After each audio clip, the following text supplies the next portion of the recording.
regardless of the money that you have made, regardless of the money that's in your bank account, regardless of the money that's in your savings or your net worth, this video will change the way you think, feel, and relate to the psychology of money. I want and I need you to be in control of your thoughts and your feelings. I want you to be present in life and do the things that drive you. And I want you to be confident and effective with the decisions that you make for your life without having to worry. And I want you to know that this can be broken. The conditioning. It doesn't matter where you came from or how you grew up or whether you heard it 1,000,000 times. We can't afford that. You can change your psychology.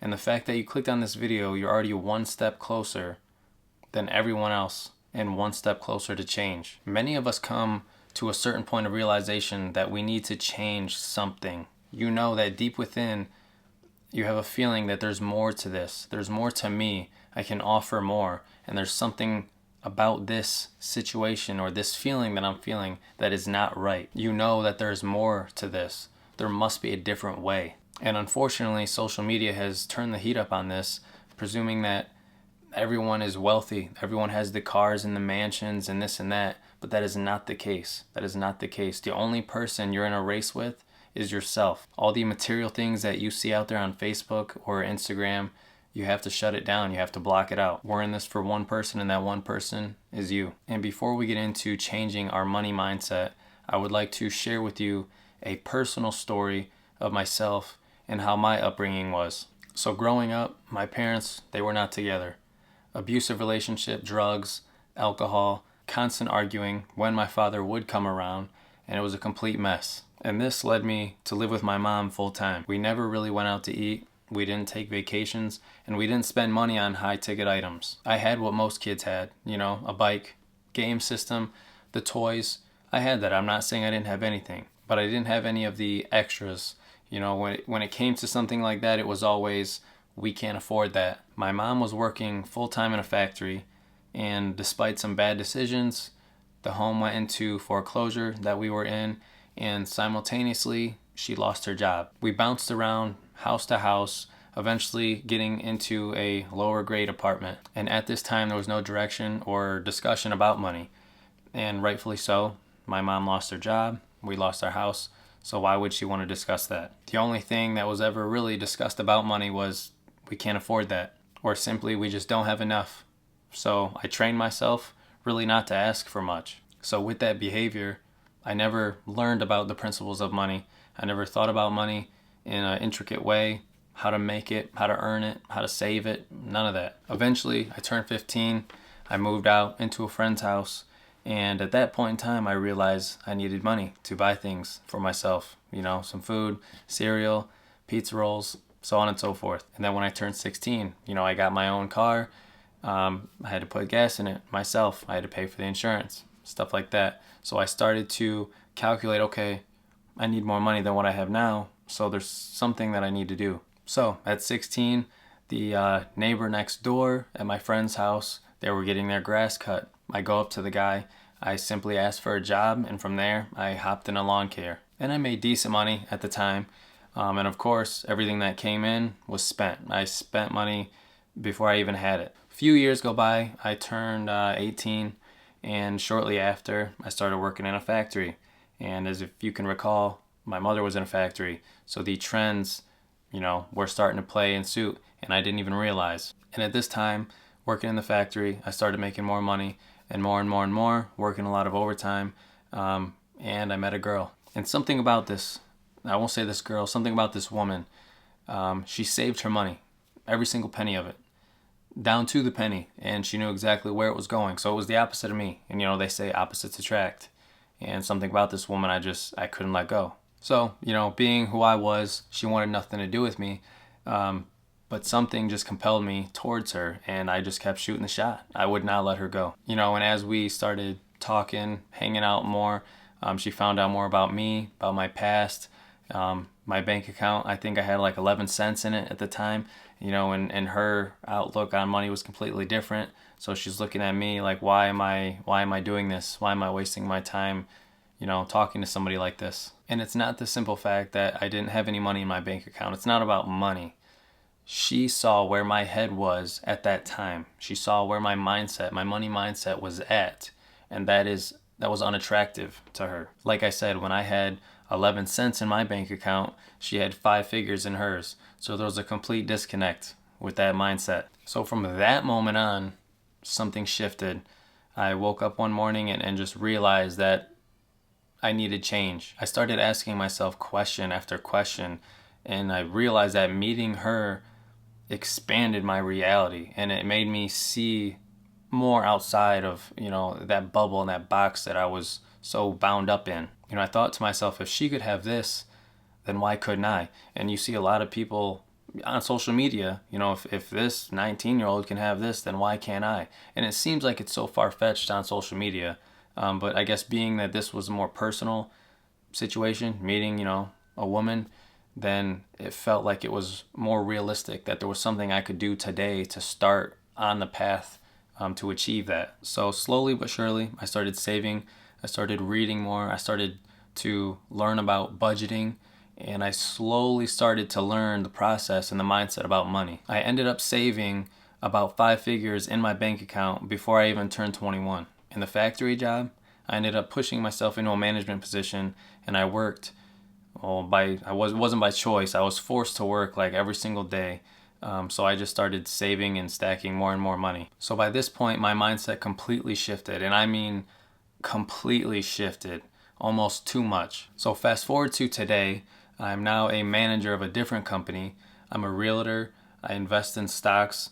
I try to on a monthly basis and slowly build my portfolio, and my outlook on money is completely different. And aside from that, the people that I choose to surround myself with are on a much higher scale than I am, much higher scale. The story that I just shared with you is not to throw shade on my mother, on people that I was affiliated with at that time. It is just the story of my past life and the situation and everything that I went through. And I'm extremely grateful for that, because I wouldn't be who I am today. I'm sharing this story with you because it's real. This is a real life example. It's a real life story. And I know that there's millions of people out there that deal and go through the same thing that I went through. So with that being said, it doesn't matter who you were raised by, who your parents were, where you lived, what neighborhood you were living in, what religion you are. None of that matters. Your psychology of money and your mindset can be changed regardless of who you are in the situation that you've been through. Every single person you meet, or I meet, that we have choices. We have a choice to take control of our thoughts, of our emotions, how much we learn, what we learn. We all have a choice. So if you want to learn more about money, you want to change your psychology on money, you can do so. So now let me ask you this. I'm going to say a word, and I want you to think about the first word that comes to mind when I say it. All right? When you hear the word money, what do you think of? What are some words that come to mind? As most would say, bills, debt, not enough, need more of. Or maybe you thought time, freedom, investments, wealth. As you can see, one side is essentially a negative outlook and the other side is a positive outlook. People tend to have a scarcity mindset or an abundance, a debt mindset or a wealth building mindset. And my favorite one, my all-time favorite one, and I use this all the time, you either have a victim mindset or a player mindset. We want to shift our mind to the player mindset. We are the player. We're the player. This is our game. This is our video game that we're playing. We created a character, and we slowly have to build up attributes for that character. That character is us. And you might be wondering, what the is he talking about? What I'm talking about is the character that you have created up until this point, whether you're 20, 30, 40 years old, can be changed. The story that you have written, intentionally or unintentionally, can be re-scripted. So now we're going to dive into the steps. Step 1. I need you to think back to your story. At first, I thought I knew what my program was until I sat back and realized that it was completely wrong. And it was wrong for me. My program and my story that I want to portray may be different for you. But if you sit back and you get that feeling, maybe I should be in a different position, this isn't how I want to live my life, that is when you need to start rewriting. When I sat back and I thought about my money mindset has put me in this position that I'm in, and was it a bad one? No, it was not a bad one, and I will say that. But is there a different position that I would rather be in, personally? Yes. So what I want you to do is reflect on your upbringing and your past experiences with money. What stories have you been telling yourself? Or what stories have you been told by your parents or your family members or even your close friends? Maybe money wasn't part of the conversation. Maybe money was never discussed, back when you were a child or a teenager. Maybe you never had the opportunity or nothing presented itself for you to learn about that. Recognizing these narratives is the first step in rewriting them. Step number 2, question everything. Question any beliefs that limit your financial potential. It doesn't matter what your goal is or where you want to be in life. Whether it's the idea that money is scarce and only certain individuals can acquire it, challenge these thoughts and replace them. Replace them with empowering beliefs. Question yourself using the why method. And here's an example. Here's the thought and the problem. I can't afford a house. Why can't you afford a house? Limited income. Why is your income limited? High monthly expenses. Why high monthly expenses? Ineffective budgeting. Why ineffective budgeting? Lack of financial planning skills. Why the lack of financial planning and how to address it? Need more financial education and guidance. Your solution. Seek financial education or consult with experts to enhance your planning skills. Especially in today's world, a lot of people are struggling on how to buy their first home. And it's simply down to budgeting. The price of goods went up. People's pay and salary is pretty much staying the same. So with that being said, budgeting is crucial for that because it may seem like you'll never be able to afford a house. Now in one of those whys, the limited income, if you make more money, of course, you could have the potential to buy your home, but eventually you will go downstream and it'll factor in the root cause of it, which is budgeting. So using the why method can really break down that tree and figure out what the root cause is. Like I said, you want to get to the root of the problem, your thoughts, beliefs, and habits around money. Think of a tree. You see the leaves as spending $5 on a cup of coffee or spending $5 to buy a book titled How to Manage My Money. These are the face tactics. This is what is visible, so people run to it first. If I just save $5 on this coffee, then I'll be okay. If I stop buying these Amazon purchases, then I'll be okay. This is the product in which you feel, if I just do this, then I'll fix the problem. If I just don't buy this, then I'll fix the problem. When the real problem occurs at the roots. And that is what you can't see. That is what's embedded. That is what is programmed deep within your mind. That is where the true beliefs and values in which you think about money, that is where that lies. Let's continue. Step 3. Now that we've gone over your past experiences about money, let's dive into how we can change the money mindset. We want to jump in and change that conditioning and change that narrative that you've built with yourself. And this is not about blaming your parents, friends, family, or even yourself. This is about realizing the issue at hand and working towards it to change it. We are going to shift your perception on money. So with that, what we need to do now is realize what it is we do want for ourselves and start laying the bricks down to the foundation we're building. To start, we need goals, financial goals. Financial goals, whether that's paying off a credit card or student loans or building your credit number to a certain point to be able to qualify for that house. Whatever it is, having measurable and achievable goals will give you a deeper sense of purpose and direction. Next, I want you to start working on building your financial literacy. The platform that you're on right now is a great source to learn, to gain knowledge about financial literacy. You can start learning about personal finance for free, understanding the basics of saving, budgeting, investing. If you type in Investing 101 right now, 100 plus videos will pop up that you can watch for free. And the key to this is knowledge. Knowledge is the best tool known to man.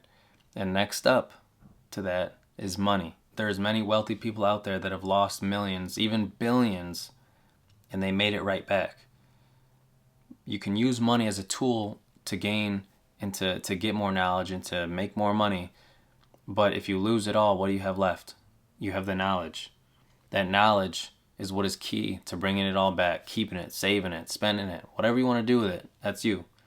But it's the knowledge that you need. Key point number 3, your surroundings. You need to surround yourself with good people that have a good positive outlook about money. As I mentioned in my personal story, I started hanging out with different people, surrounding myself with people that are on a much higher scale than me that had a positive relationship with money. Most of these people had a different lens in which they saw everything. They saw money different, the world different, opportunities different, and it wasn't until I started spending time with them that I realized this. And the more you spend time with these people, it's contagious. You'll start picking up their habits and seeing the things that they see. It'll grow on you. And as you pick up these traits and these habits, you'll start entering rooms that you never even thought were possible. Key point number 4 is gratitude. I want you to shift your focus from what you can't afford to open your eyes to what you do have. Expressing gratitude for your current financial situation, regardless of where it is and what you have. This creates a positive impact and attracts abundance. I want you to realize that there's people all over the world that would love to be in your shoes, that would love to have all the problems that you're facing right now. They would love to have it all. Like I said earlier, I'm not mad at my mom or the lack of financial conversation that was in the household, none of that. And I don't regret decisions that I've made up until that point because quite frankly, I wouldn't have been able to be the person I am today if I did not go through that. Key point number 5, it's a journey, not a destination. You will not change your thought process overnight. Your bank account will not hold millions overnight unless by the grace of the higher being you somehow win the lottery, but I wouldn't count on that one. This is a journey, and as long as you're in tune with that, the bricks will be laid and you will be making progress as you go. Over time, stay cognitive of what you're doing and the steps that are outlined in this video. Everything in this video that I discuss, you will eventually work your way up to become a master. Key point number 6 is visualization. As long as you're not driving, close your eyes and do this simple practice. In 3, 2, 1. Imagine yourself a master of your money, financially successful. Where are you right now? What state are you in? What's the weather like? How's your house look? What about the cabinets in the kitchen? And don't forget about that ride in. Matter of fact, what kind of car were you driving? Were you with anyone? What's the feeling and the energy like inside the car? The feeling of the steering wheel, the smell of fresh air, down to the shoes that you're wearing. Go ahead and open your eyes. This is one of my favorite exercises, and I could have kept going, dove a little deeper into the story, but you get the point. It's a great exercise that you can envision details, almost as if you're creating a movie about yourself. And a quick story here, this is a personal financial decision that I would like to obtain, but my favorite car is a Lamborghini Aventador. And my wife and I take a trip to Florida twice a year. And every time I'm down there, I go to the same dealership in Sarasota, Florida. And why do I go there? I go there to enhance my visualization. There's been a couple guys that I've come across there that I've made relationships with, and what do? They let me take a seat in the car. They know I'm not going to do anything stupid. And while I'm in the car, what do? I grab the steering wheel. Feel how that feels in my hand. Close my eyes. I smell that new car smell. I feel the seat, how it comfortably holds me. It is a feeling like I'm already in possession of the car, that I already have the car. And the best part is, the guy that I'm referring to, when he saw me sitting there, he knew exactly what I was doing. He knew exactly what I was doing. You know, he was probably in his mid-40s, you know, and at the time I was, and I'm still in my 20s, and that is something I want to obtain. You know, he saw what I was doing, using visualization as a tool to manifest what I wanted. Albert Einstein once said, "Imagination is more important than knowledge.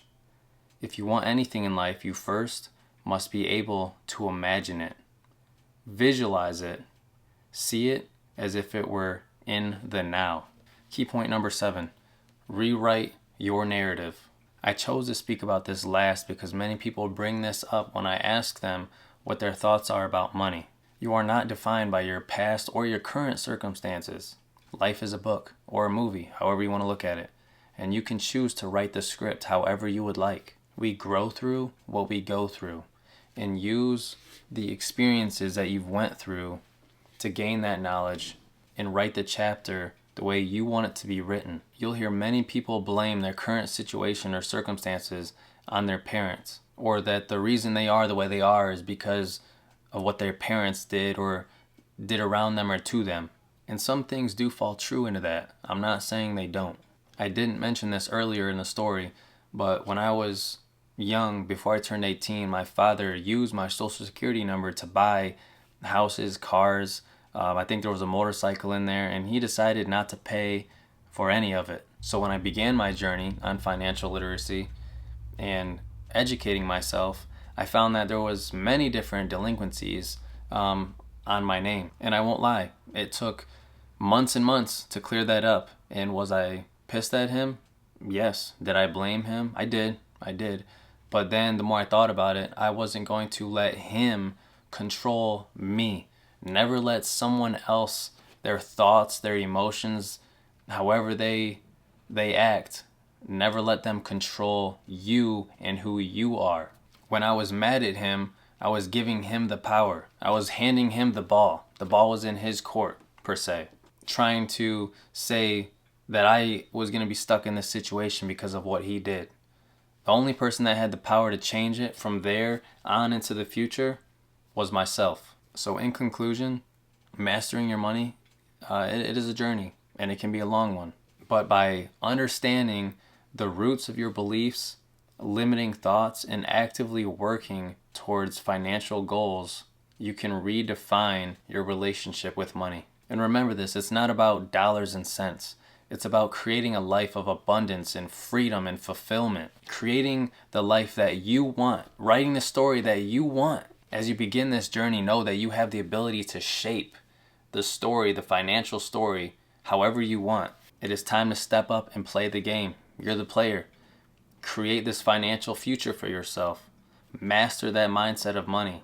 I appreciate you sticking around for the video. If any of this resonates with you or you like the steps that I described throughout, please drop a comment, share, like, share with your friends. Let's keep this conversation going. I would love to hear more about what you have to say and what other people have to say.